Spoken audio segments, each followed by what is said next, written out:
Ang wika at kultura po ba ay magkabuhol? Magandang araw sa inyong lahat. Ako pong muli si Miss LV. At pag-uusapan natin ang wika at kultura.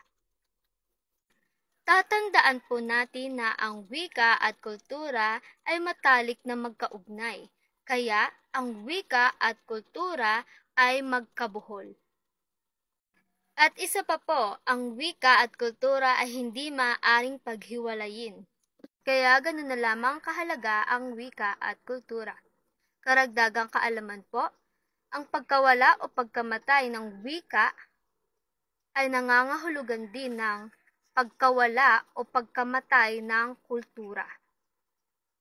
At opo, ang wika ay isang pagkakakilanlan ng kultura.